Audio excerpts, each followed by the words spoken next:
Alumnos de primero de secundaria, en esta oportunidad vamos un poquito a sumergirnos en el curso de geografía. Pero para conocer más de ello, hay que entender primeramente que geografía hay un concepto convencional, le vamos a llamar. Un concepto en el cual, pues, proviene de dos vocablos griegos, que etimológicamente nos define a la geografía como descripción de la Tierra. Pero vemos que ese concepto, vamos a decirlo como que tomó forma, se fue convirtiendo, a lo largo de los años se amplió el concepto debido a quienes, a Humboldt, a Ritter y a Raxel, que convirtieron a la geografía en una ciencia estratégica, experimental, universal, analítica y productiva. Pero, ¿cuáles fueron esos hechos que convirtieron a la evolución de la geografía? Que evolucionó, que rotundamente cambió el concepto. Pues esos hechos importantes sucedió en la Edad Media, en el Renacimiento cultural, cuando hubo la abolición del feudalismo. También otro acontecimiento fue la formación de estados nacionales y hubo unos grandes descubrimientos geográficos. Otro hecho importante también fue la revolución industrial. Recordemos que fueron 3 revoluciones industriales. Entonces, todo ello llevó a que la geografía tome otro horizonte, el concepto. Entonces, podemos entender que ambos hechos que surgieron, entonces nos llevó a un progreso en el concepto de geografía. Entonces, pero gracias a Humboldt específicamente, gracias a él, la geografía tiene un campo de estudio, principios y métodos. Pero, ¿cuál será el objeto de estudio de la geografía? Pues en la actualidad tiene como objetivo central, ¿ya?, el estudio de la superficie terrestre. Pero dentro de esta, la relación hombre-naturaleza a través del tiempo.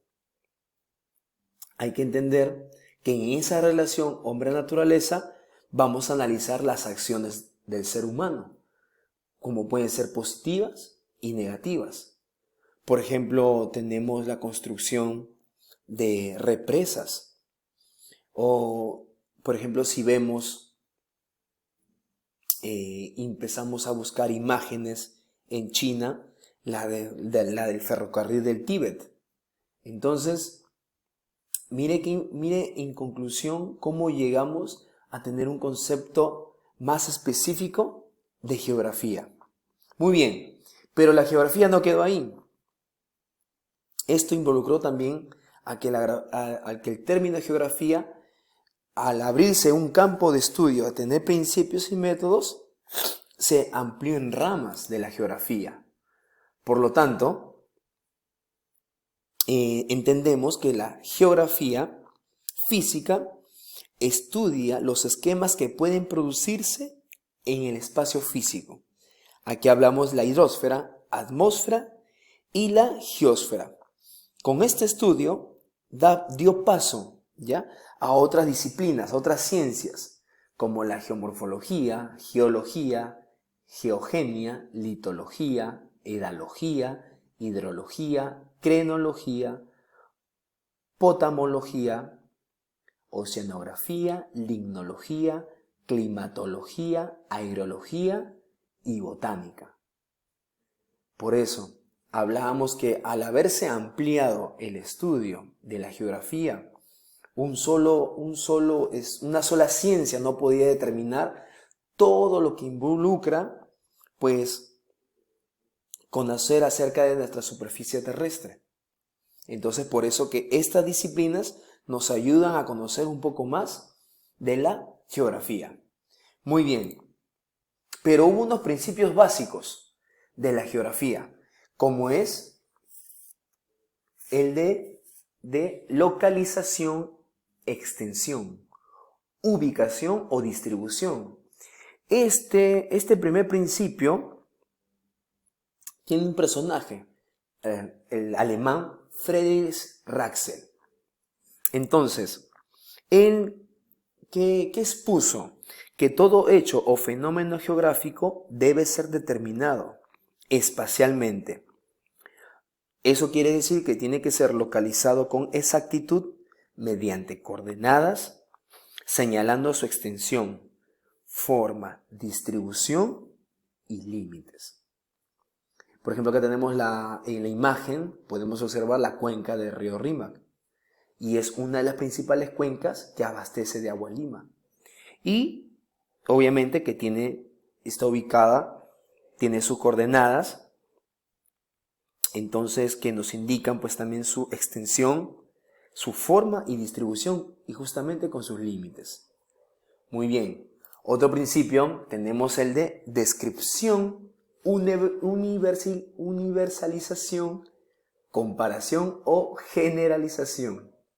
A ver, este principio básico también, que tiene un personaje que es de Vidal de la Blache, ¿ya?, permite descubrir las características así como la acumulación de información para su posterior análisis.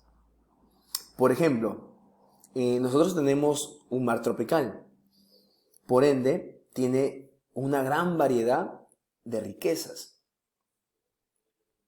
Tiene la corriente del Niño, la corriente de Humboldt, pero comparado con otros mares que no tienen la flora, la fauna y la riqueza que nuestro mar del Perú tiene. Entonces, Paul Vidal de la Blache, él indicó que esa acumulación de información para un futuro posterior, nos sirve para un futuro análisis, hay que llamarlo así. Un futuro análisis de qué es lo que surgió a lo largo del tiempo. Muy bien, tenemos el tercer principio, el principio de actividad. Ahora, entendemos que el principio de actividad hay que llamarlo también de evolución o dinamismo. Y según Jan Brunsch, él nos indica que que sostiene que los hechos y fenómenos geográficos están en permanente modificación. O sea que están en una actividad dinámica, continua de eventos naturales y sociales. Ejemplo, la Lima de hace 60 años atrás, comparada a la Lima actual, donde pues había un cierto número de población comparado a la actualidad, pues obviamente que aún los distritos, los asentamientos humanos, o sea, todo lo que involucra el crecimiento de una sociedad, abarca pues a que también tome forma la geografía. Entonces, importante el principio de actividad. El cuarto principio, que es el de casualidad y explicación, este está determinado por von Humboldt. Consiste en determinar la razón o el porqué de la ocurrencia de un hecho o fenómeno geográfico, conociendo así su extensión y distribución en la superficie del planeta. Un ejemplo, ¿no? De pronto, no sé si tú alguna vez te has preguntado por qué se producen los maremotos o tsunamis. Y entonces uno pues llega a comprender que los maremotos son mayormente causados por los siguientes factores. Uno puede haber un terremoto submarino, una erupción volcánica, o el deslizamiento o derrumbe en el lecho marino o las fallas geológicas submarinas. Entonces von Humboldt nos da una explicación de que este hecho geográfico hay que conocer así su extensión y distribución en la superficie del planeta. Y el quinto y último principio es el principio de conexión. Sostiene que todos los hechos o fenómenos geográficos están íntimamente relacionados entre sí y deben de ser estudiados teniendo en cuenta sus múltiples conexiones y su interdependencia.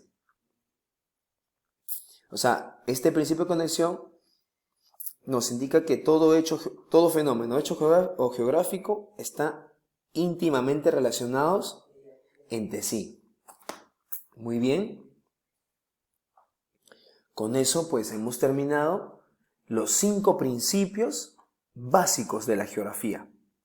Cada uno con su distinto personaje que contribuyó al desarrollo de estos principios y a la actualidad o en lo contemporáneo lo seguimos poniendo en práctica y lo seguimos utilizando. Bueno, por esta ocasión terminamos en este amplio tema.